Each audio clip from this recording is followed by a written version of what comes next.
नमस्कार विद्यार्थियों, आप सभी का चाणक्य अनअकैडमी की ऑनलाइन क्लास में हार्दिक स्वागत है। तो मित्रों, आज हम पढ़ेंगे प्रधानमंत्री। तो आइए क्लास स्टार्ट करते हैं। सबसे पहले ऊपर हेडिंग लगा लीजिए प्रधानमंत्री यानी प्राइम मिनिस्टर। अब विद्यार्थियों, सबसे पहले आप ध्यान दीजिए कि प्रधानमंत्री पद की व्यवस्था भारतीय संविधान के किस अनुच्छेद के तहत की गई है। तो ये भी आप सबसे पहले यहाँ लिख लीजिए, अनुच्छेद 74। अनुच्छेद 74 के अंदर क्या है, प्रधानमंत्री के पद की व्यवस्था की गई है। तो यहां लिख लीजिए प्रधानमंत्री के पद की व्यवस्था की गई है।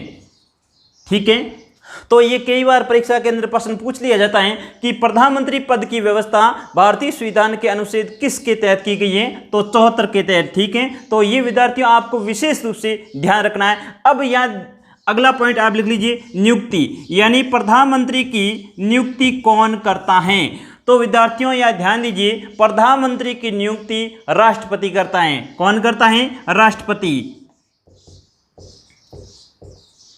अब विद्यार्थियों यहाँ ध्यान दीजिए, राष्ट्रपति प्रधानमंत्री की नियुक्ति तो करेगा।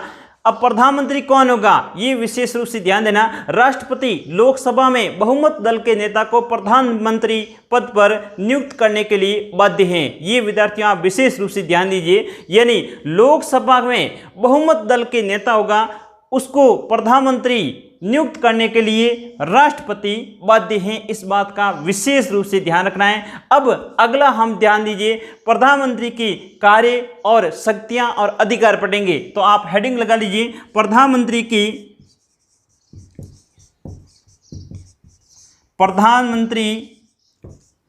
के कार्य, शक्तियां व अधिकार। प्रधानमंत्री के कार्य, शक्तियां व अधिकार। अब विद्यार्थियों सबसे पहले यानी प्रधानमंत्री का पहला काम क्या होता है, तो ध्यान दीजिए, मंत्री परिषद का निर्माण करना। आप लिख लीजिए, मंत्री परिषद का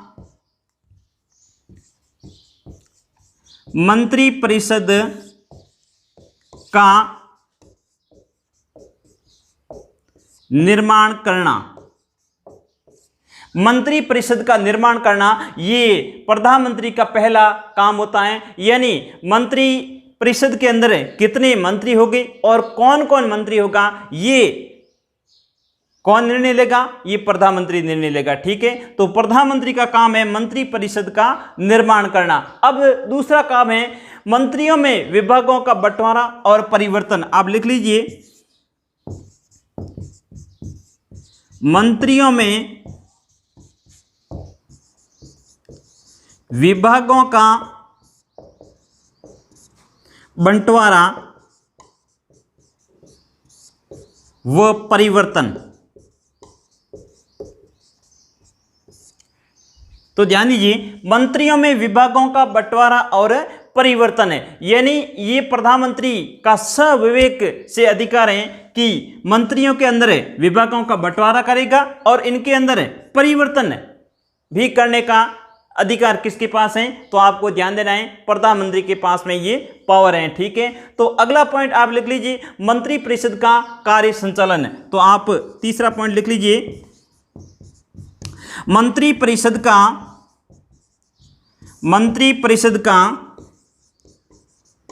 कार्य संचालन। मंत्री परिषद का कार्य संचालन, ये विद्यार्थियों आप विशेष रूप से ध्यान दीजिए, प्रधानमंत्री जिस बात को अपने कार्यसूची या एजेंडा के अंदर शामिल करेगा उसी को मंत्री परिषद के अंदर चर्चा करेगा। ठीक है, यानी जो प्रधानमंत्री अपनी कार्यसूची अर्थात एजेंडा के अंदर जिस जिस बात को नोटिस करेगा उसी बातों पर मंत्री परिषद के अंदर चर्चा की जाएगी। ठीक है, तो यहाँ पर भी आप विद्यार्थियों विशेष रूप से ध्यान देना, मंत्री परिषद का कार्य संचालन। अगला पॉइंट आप लिख लीजिए, शासन के विभिन्न विभागों में समन्वय स्थापित करना। शासन के विभिन्न विभागों में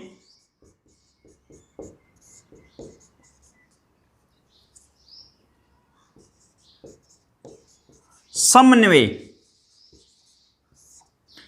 ध्यान दीजिए, शासन के विभिन्न विभागों में समन्वय यानी एकजुट करना। ठीक है, तो यहां विद्यार्थियों आप विशेष रूप से ध्यान दीजिए कि शासन के विभिन्न विभागों के अंदर समन्वय स्थापित करने का काम किसका होता है, तो आपको ध्यान देना है प्रधानमंत्री का। ठीक है, अगला पॉइंट आप लिख लीजिए लोकसभा का नेता। तो यहां लिख लीजिए लोकसभा का नेता, लोकसभा का नेता। लोकसभा का नेता कौन होता है, प्रधानमंत्री होता है। ठीक है, और अगला पॉइंट आप लिख लीजिए राष्ट्रपति और मंत्रिमंडल के बीच संबंध स्थापित करता है। लिख लीजिए राष्ट्रपति व मंत्रिमंडल के बीच संबंध स्थापित करता। मंत्रिमंडल और राष्ट्रपति, यानी मंत्रिमंडल की बात को राष्ट्रपति तक पहुंचाना और राष्ट्रपति की बात को मंत्रिमंडल तक पहुंचाना, इसके बीच में यानी एक सेतु का काम कौन करेगा, प्रधानमंत्री करेगा। इस बात का भी विद्यार्थियों आपको विशेष रूप से ध्यान देना है। अगला आप लिख लीजिए विभिन्न पद प्रदान करना। सातवां आप लिख लीजिए विभिन्न पद प्रदान करना। यानी देखिए राष्ट्रपति जिस उच्च अधिकारियों की नियुक्ति करेगा वो ध्यान दीजिए राष्ट्रपति अपने स्वविवेक से नहीं करेगा, वो प्रधानमंत्री की सलाह से उच्च अधिकारियों की नियुक्ति करेगा। इस बात का आप विशेष रूप से ध्यान देना, यानी प्रधानमंत्री की सलाह से राष्ट्रपति उच्च अधिकारियों की नियुक्ति करता है। इस बात का विद्यार्थियों आपको विशेष रूप से ध्यान दीजिए। तो आज आपने ये मोटा मोटा पढ़ लिया है प्रधानमंत्री के बारे में। पहले तो आपको ये अनुच्छेद विशेष रूप से ध्यान देना है, इसके बाद में नियुक्ति ध्यान देनी है, और ये कार्य शक्ति अर्थात अधिकार, ये 7 पॉइंट आपको विशेष रूप से ध्यान देना है। ठीक है, तो आज की क्लास मुझे पूर्ण विश्वास है कि आपको अच्छी लगी होगी। अगर अच्छी लगी है तो विद्यार्थियों के साथ शेयर कीजिए, और अभी तक कोई नया सदस्य है तो चैनल को सब्सक्राइब जरूर कर लें, ताकि आगे आने वाले वीडियो आपको सबसे पहले देखने को मिले। तो विद्यार्थियों अब हम मिलेंगे अगली क्लास में, तब तक दोस्तों धन्यवाद, नमस्कार।